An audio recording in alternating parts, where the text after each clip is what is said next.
বয়স যেমনই হোক, বাবাকে সাহায্য করতে হবে। ব্যাপারটা যদি এটা হয়, তাহলে যত ভারী কাজই হোক সেটা করতে হবে। এখানেও তেমনটাই। ছেলেটি তার বাবাকে সাহায্য করার জন্য ধান কাঁধে করে ঘরে নিয়ে যাচ্ছে। এখানে একটি উদাহরণ দিলে ব্যাপারটা আরো পরিষ্কার হবে। বাংলাদেশে প্রায় 20 কোটি মানুষ।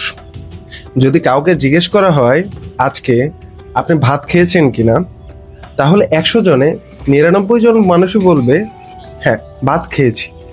সেটা সংখ্যায় 100 জন হলেও অবাক হওয়ার কিছু নেই। এইসব ধানের যোগান বা চালের যোগান যারা দেয়, তারাই হলো এই কৃষকেরা। এই কাজটা অনেক কঠিন, কারণ রোদে পুড়ে বৃষ্টিতে ভিজে ধান কাটা বা ধান লাগানো এই কাজটা মোটেও সহজ নয়।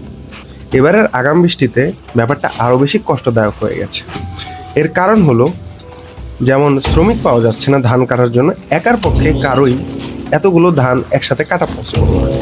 সেজন্য সবারই প্রয়োজন একসাথে কাজ করা। এজন্য প্রয়োজন লোকবল বা শ্রমিকের। যারা এই কাজ করে থাকে তাদেরও জীবনের ভয় থাকে। কোনো কোনো ক্ষেত্রে তারা বিদ্যুৎ চমকালে কাজ করতে চান না।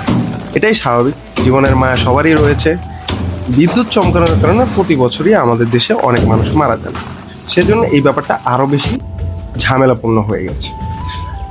এখন আসা যাক, পানি থেকে ধান কাটাটা আরও বেশি কষ্টদায়ক। ধান গাছগুলো দেখতে যতটা দূর থেকে সুন্দর, কাছে থেকে যখন কাজ করা হয় এর একটা ধার থাকে, যাতে করে হাত পা সব কিছু ছুলে যেতে পারে। এই ব্যাপারটা এখানে বেশি দেখা যায়। এখানে এবার কাজ করতে এসে এই সমস্যার সম্মুখীন সবাই কম বেশি হয়েছে। গ্রামে এই ব্যাপারগুলো খুবই চমৎকার লাগে দেখতে, যে মাথায় করে তার ফসল নিয়ে যাচ্ছে। কিন্তু এর সাথে সবচেয়ে বেশি ঝামেলা লাগে যখন এই কাজগুলো করার সময় শরীরে আঘাত লাগে। কিন্তু কাজটা থামানো যাবে না। যদি থামানো হয় তাহলে নিজেদেরই কষ্ট, একের পর এক ঝামেলা আসবে, এই ধানগুলো নষ্ট হবে। এই ভেবেই তারা সবসময় তাদের কাজটা করে যায়। এখানে কোমরে যেই বস্তা বাঁধা রয়েছে, এর কারণ হলো ধানের যে শীষটা আছে বা ধান যে আছে, সেগুলো যদি গায়ে লাগে তাহলে ব্যথা লাগতে পারে। এই ব্যাপারটাকে বিবেচনা করা। যাই হোক, আজ এই পর্যন্তই। দেখা হবে অন্য কোনো পর্বে।